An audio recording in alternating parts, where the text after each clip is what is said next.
Então, a gente vai falar de politicamente correto. Tem uma coisa interessante, assim, muita gente não sabe nem como é que o termo nasceu. Eu não sei quantos de vocês conhecem a história do termo politicamente correto, mas é uma história curiosa. O politicamente correto é um termo que nasceu na União Soviética, no auge do comunismo, onde, evidentemente, como vocês sabem, as coisas davam muito errado, né? Os planos econômicos, os planos para a agricultura, evidentemente, como o comunismo não funciona, né? As coisas davam muito errado, mas os oficiais do governo, da burocracia soviética, eles não tinham autorização para dar má notícia para a população.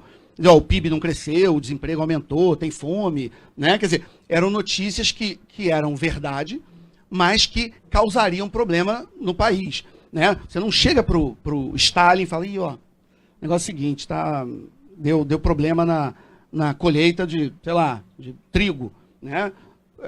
Porque a chance de você não terminar a frase é grande, né? Então, se a gente conhece o Stalin, alguma coisa dele pelos livros de história, você imagina quem conviveu, né? E de perto. Então, sabia onde estava se metendo, né? Por exemplo, um economista muito bom, que foi um cara que criou a teoria das curvas e tal, que até hoje se estuda nas faculdades de economia, era o primeiro ministro da economia do Stalin. E essa história é triste, né? Mas ele resolveu estudar o que funcionava mais, o socialismo, o capitalismo economicamente. E ele estudou, né? E, obviamente, ele chegou à conclusão, era um bom economista, o cara... E aí ele foi apresentar para o Stalin, ele apresentou, né? Falou assim, mas vocês imaginam, né? Quer dizer, uma semana depois ele estava na Sibéria e tomou um tiro na cabeça. Então, assim, são muitos regimes, principalmente os regimes ditatoriais, autoritários, eles não são interessados na verdade absoluta, na verdade objetiva e factual, né? Dados, informações, né? Então, dentro da burocracia soviética, eles brincavam com isso, quando chegava um dado um econômico, enfim, e eles falavam assim, bom, e aí, hein? Como é que fala assim? Mas e aí, como é que saiu a produção de, sei lá, de leite? Aí eu falei assim, cara, isso aí caiu, porque tá assim. Aí você viu alguém brincar e falava assim, bom, essa informação pode estar correta, mas ela não é politicamente correta, né? Então nasceu daí. Tá? Então a gente fala meio brincando essa história de politicamente correto, mas o assunto é sério, nós somos na União Soviética, onde eles perceberam que como a verdade atrapalhava o governo, atrapalhava o caminho, a marcha do socialismo, eles entenderam que o que eles tinham que fazer era abandonar a verdade. Né? A verdade objetiva dos fatos, ela era uma coisa burguesa, era uma coisa da classe dominante, dos opressores. Então foi se criando essa ideia de que era melhor você dar para a população informações que, mesmo que não fossem corretas, elas eram informações politicamente corretas, né? Que é uma obscenidade, né? Que é uma perversão absoluta, né? do processo social e político, mas é como a coisa nasceu. Então você passa, e é daí que começou a se chocar o ovo da serpente do que nós estamos vivendo hoje. Porque o socialismo, lá no tempo do Marx, do Engels, ele era uma teoria econômica, né? Quer dizer, quando ele chega, ele era muito baseado, claro, tinha uma leitura materialista histórica, blá, blá, blá, tinha tudo isso. Mas o Marx, ele achava que ele tinha criado uma teoria econômica, né? E como vocês sabem, muito rapidamente, ficou claro que aquilo ali não funcionava, que era uma grande bobagem, a teoria da mais-valia é um negócio que você desmonta com um peteleco, né? Então, assim, é uma teoria econômica feita por uma pessoa com um conhecimento muito limitado de economia, né? O Marx, ele era basicamente um filósofo, um escritor, poeta, bom frasista, né? Mas ele olhava a economia como um exercício intelectual. Não existe, eu vou falar isso, vocês vão achar que é brincadeira, mas não existe nenhum registro, nenhuma informação que o Marx algum dia tenha pisado numa empresa, ou numa fábrica, ou numa indústria, ou no campo. O Marx era basicamente um intelectual de biblioteca e trabalhar em casa, né? Ele escrevia, às vezes, para jornal, ele escrevia livro, ele odiava conviver com o trabalhador sindicalista, ele achava uma gente nojenta, ignorante. É verdade, não, isso é tudo relatado, não estou inventando nada. Ele só gostava de andar com intelectual, e com poucos também, porque as pessoas não gostavam. 8 pessoas. Aliás, eu estive em Londres, agora, voltei de lá há pouco tempo. Eu tinha uma programação grande de coisa para fazer lá, mas eu queria ter ido no cemitério, no Highgate, eu não conseguia. Eu tinha aquele prazer de fazer a foto, né, mostrando o dedão pro. Mas eram 5 estações de metrô, ia me tirar 2 horas de um dia lá, eu tentei encaixar, não consegui, mas eu tentei, juro, que eu tentei tirar essa foto. Porque o Marx, né, ele queria associar. Oi? Tudo beleza, né? Mas ele, não vale pela foto? Já andei 12 mil quilômetros para chegar lá, né? 3 estações de metrô, vamos embora, né? Mas eu não consegui, pela agenda que eu tinha lá. Mas porque o Marx ele queria comunismo para os outros, mas ele foi morar em Londres, né? Londres era, quando ele se mudou para lá em 1850, era o que é Nova York hoje, né? Londres era o centro do mundo, era a cidade onde tudo acontecia, em termos culturais, econômicos, né? Então, desde o tempo dele, né, o socialismo, o comunismo é bom para os outros, né? Ele vai morar em Londres, né? E tem um dado também que é curioso, também não sei se vocês sabem disso, mas ele era um cara basicamente, ele vivia da mesada que o Engels pagava para ele. O Engels era um cara muito rico, herdeiro, né? E o Engels dava, e existem todos esses dados que mostram quanto de dinheiro o Engels dava para o Marx.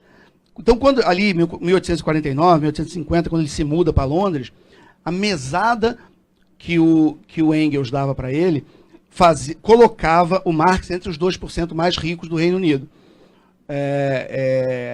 E não que fosse suficiente, porque ele gastava mais. Ele vivia endividado, ele vivia pedindo mais dinheiro, mas ele ganhava muito dinheiro de mesada, muito. Era uma mesada muito alta, sem trabalhar. Ele casou com uma nobre, né, com uma filha de um barão, ele tinha mordomo com luva, mesmo nas piores épocas financeiras, sem dinheiro, ele queria toda essa, né, esse rapapé em casa, né? Vocês devem saber, teve um filho com a empregada, não assumiu, aquelas coisas, enfim. Aliás, tem uma piada, politicamente incorreto, né? Mas é a piada que eles dizem que esse filho com o empregado foi o único contato mesmo que ele teve com a classe trabalhadora. Enfim. Maldade, né? Que absurdo. Enfim. Então, mas, ok, né? Algum contato ele teve. Ok. Né? Enfim. Mas é verdade, o rapaz não podia entrar na sala, ele tinha que comer na cozinha, era uma coisa meio Marx, né? Enfim. Então, assim, quando você tem, ao longo do século XIX, né, ele tentou, de todas as formas, emplacar o socialismo e o comunismo como uma teoria econômica, mas muito rapidamente, os austríacos, lembra? O Eugênio Bombaverk, vários, já no século XIX, já mostravam, né, as bobagens da teoria marxista. Mas a grande virada vai realmente acontecer quando vem a Primeira Guerra Mundial, né? Porque uma das coisas que o Marx pregava desde o Manifesto Comunista, desde 1848, desde que começou, é que os trabalhadores do mundo inteiro iam se unir, né? Os trabalhadores do mundo inteiro univos, que aliás não é dele. As frases mais famosas que vocês sabem do Marx, ele copiou. Essa, por exemplo, ele copiou se não me engano, do Saint-Just, da Revolução Francesa. Mas eu tenho a lista das frases todas que você lembra, o povo não tem nada a perder a não ser os grilhões, ele pegou de um cara da Revolução Francesa. As frases mais famosas que você lembra dele, quase todas, ele roubou de alguém. Ele criou dessas mais famosas, muito poucas. Mas, quando começa a Primeira Guerra Mundial, essa era talvez a última promessa importante dele que não se cumpriu, né? Quer dizer, os marxistas, eles tinham uma expectativa que o mundo, quando foi a primeira grande guerra, né, em 1914, e os marxistas tinham essa expectativa de que os trabalhadores iam então se unir. Aquele era o grande momento, o mundo em caos, né? E os trabalhadores finalmente iam se unir e derrubar a burguesia. Só que, como vocês sabem, não foi nada disso que aconteceu, né? Para horror e susto dos marxistas da época, né? O Marx já tinha morrido há muito tempo, né? Ele morre em 83, né? 81, 83. Oi? 83, né? 83. 81, acho que nasce o Mises. Bom, enfim. Nós estamos falando de 14, né? Então, uns 30 anos depois.